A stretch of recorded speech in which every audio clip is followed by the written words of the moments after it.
Peace. So tell me how you came up with the idea for the award ceremony. So the Supreme Mathematics Awards, or the 60th anniversary, comes out of, I got a call around February 20th from Life Allah, Allah Life, right?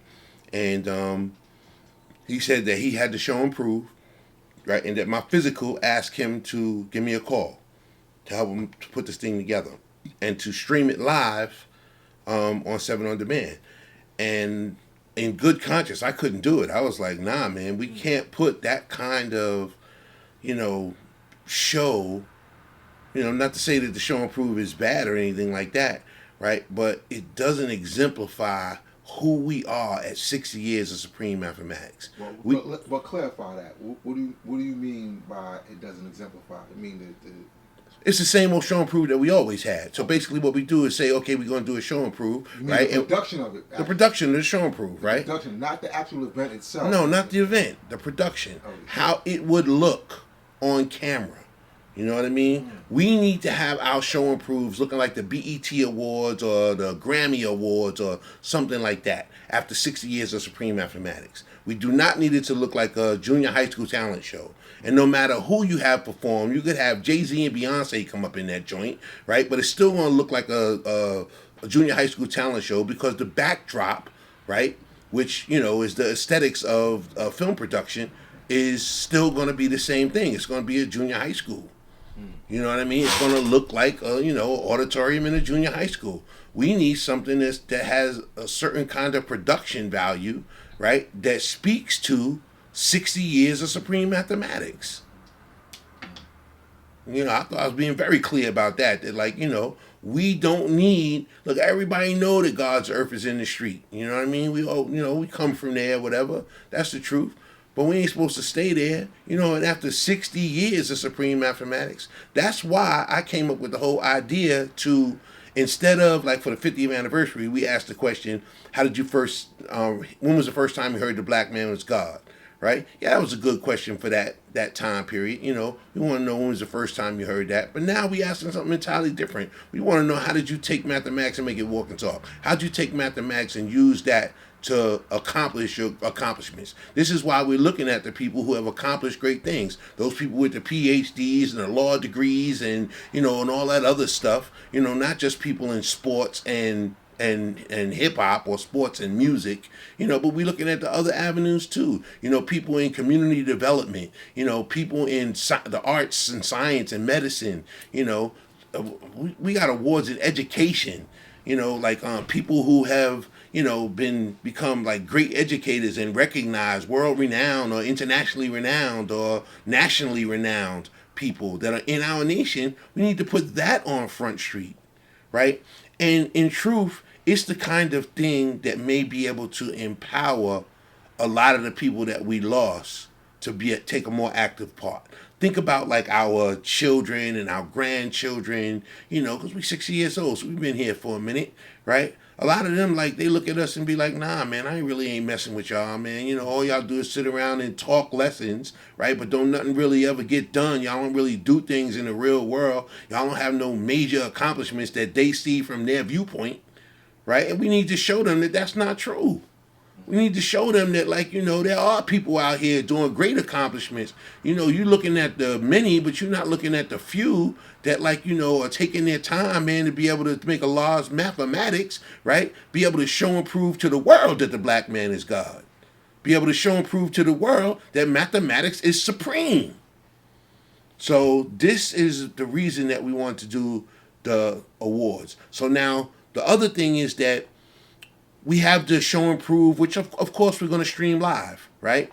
But during those periods when the show and prove dies down, an act doesn't show up or whatever, and there's nothing really going on, and you got a curtain in the auditorium, is the mood is getting down or falling down because there's no activity going on, and we waiting for the next act. We need something to be able to cut to on a live TV show. If you're doing something live, you need something that's going to be able to captivate your audience during those moments that the cameras in the building are off, right? During those moments when you're switching from the showcase talent show at the show and prove to the science fair in the back, right? You're gonna need something to put in there, not just somebody walking through the crowd holding a camera. Yeah, this person and that person. Nah, we're not doing that, man. We want something beautiful to say, like, okay, here, this is the kind of heights that you can reach, right? If you use your supreme mathematics, if you activate off of constant elevation. The other thing about the Supreme Mathematics Awards is that, right, it gives us a great opportunity, right, for us to be able to implement something in our show and prove weekend, right, that is a little bit more, classy, and addresses maybe a different kind of crowd. We want to be able to, with the Supreme Mathematics Awards, to kind of demonstrate a passing of the torch from the older generation of these categories that we have awards for, to a younger generation of the people who will be acquiring these awards later on in life. So that's another thing that's good. It's kind of like a knowledge add-on to the cipher. So the knowledge of the old, right, which is established, gets passed on to the young, and they can take it to new levels. Just like, knowledge at a cipher, you have, goes from single digits at born to knowledge at a cipher to double digits now. So now that's like taking it to a new level after you've taken it from knowledge to born and at a cipher. Is your vision to do this every year? No, but we've already been asked to do it every year. That wasn't my vision initially, because every year we ain't gonna be 60 years in. You know what I mean? We did a 50th anniversary 10 years ago, and we're ready to do a 60th event 10 years later. However, people have said that, like, this is the kind of stuff that they want to see every year. Your vision wasn't to do it every year, but you considering doing it every year. No, I'm considering leading the way so it can be done every year. Leading the way. Yes. You know what I mean? Basically taking it out of your hands, like you're gonna spark it and see if it and give it to the young and let the young take it to a new level. Correct. If I do it another year, it may be 1 or 2 years after that, but it's not something that I plan to continue doing, just as a part of the show and prove. Okay. I mean, well, let me ask you, why you didn't, like, it's maybe implement that, or well, I guess you were saying, like, you wanted a different crowd, because you wouldn't want to implement it into, like, the Friday or the Saturday, because... So, here's what my vision is, right? That will elevate the game of the show and prove. So, the show and prove, instead of looking like a high school talent show, maybe we'll be in the position, whether we get the new building or whatever, to be able to give it the aesthetic look that it needs, to be able to film the show and prove as one event, and to give out awards and the kind of things, to make it an award ceremony every year, right? To have everything that we need all in one location, probably on the Saturday or the Sunday. However, at that late date, learning about it in February, there was no way to be able to interfere with what, the gods had going on for Friday, Saturday, and Sunday. Okay, so next year it could be possibly... Yeah, next year we could probably, like, incorporate it, a little bit more into what's going on. Who are some of the guests that you like to see, or that's going to be at this particular one? Yo, God, we got some new people that I've, like, never really heard of, but, they've sent me all their demos and stuff like that, and, like, these guys are great, man, Roz Fresco, and just a whole crew of, like, new artists that, I really don't know nothing about. So, I'm an old timer, so I'm looking to grab some of the older artists that came around in my time, you know what I mean, the Lord Jamals and the AZs and World Famous Supreme Team and stuff like that, and have them be able to perform on a platform, right, that opens the door to the stage to all these new cats that are coming. So, and it's not just like, people performing, man. We got other notable people that are giving awards, hosting, trying to get drops from all around the world. we're doing a lot, man. This is like something that's a monumental task, man, with a lot of moving parts. So, I've been getting some confusion about people thinking that, like, telling me that, this price is too high for the school in Harlem, for the show and prove. We never paid a price that high for the show and prove before.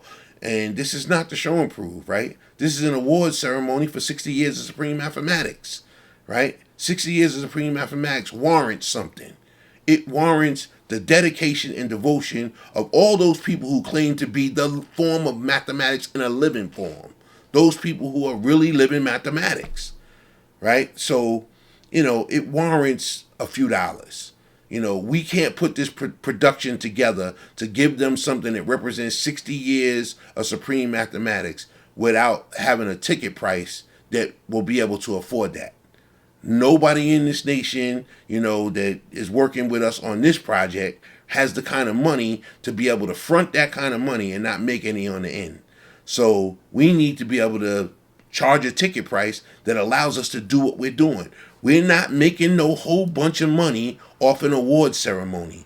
All we're doing is paying for the award ceremony that we have currently, putting a small portion toward a next year's event, putting a small portion, whatever's left over, toward the schools in the local area. That's New York, New Jersey, Philadelphia, and so forth and so on, right? And paying back everybody who puts in any money.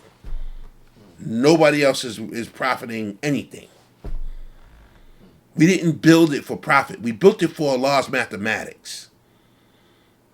If we built it for profit, then the tickets would be in the thousands, not in the hundreds.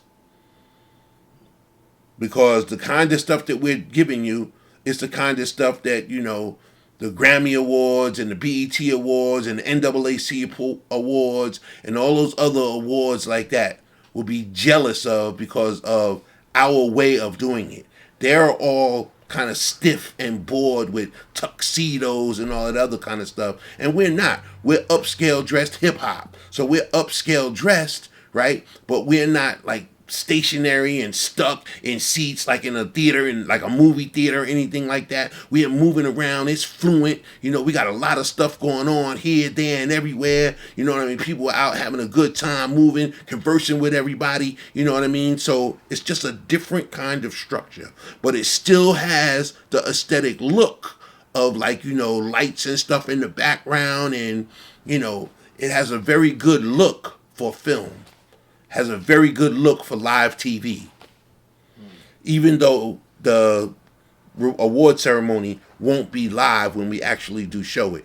It'll be a few days old, but it'll be mixed in with the live feed for the actual show and prove on June 9th. Okay. Build on the actual venue.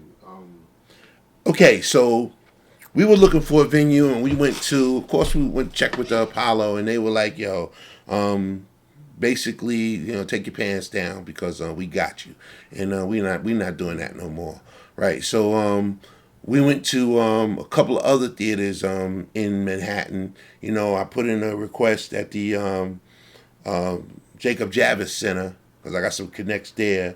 I also got some connects at a couple of other theaters in Washington, in New York, right? And I went through all of them, and while I was talking to one of my partners, he was like, "Yo, man, there's a spot in Medina, in Brooklyn, right? That's like hot right now. It's like the new Studio 54, the Studio 54 of 2024."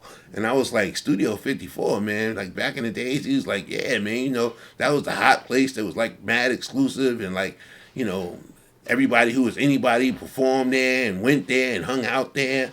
I was like, yo, that's a good look. You know what I mean? Let me look into it. So when I looked into Polygon BK, I was quite impressed with the aesthetics of their venue. That it had all the lights, it had all the sound, it had all the elements that I was looking for to be able to put on camera. You know what I mean? So my partner who schooled me to them was like, yo, man, I know the dude who runs it, I'm gonna put in a good word for you. right? And you need to just give him a call. So when I called him, he was like mad nonchalant, like, yeah, whatever, man. You know, beat it, man. Go somewhere, do something. You know, I'm like, oh, man. So I called my man back. I'm like, yo, what's up with your man, man? He's like, you know, it's like you said nothing to him. He was like, look, man, he's old school, right? And he wants to see you in your eyes and shake your hand before he make any kind of deals. So I went to go step to him, man. Now I got a pretty good relationship with him myself, man. So we good on that. Okay. All right. And the address is? The address is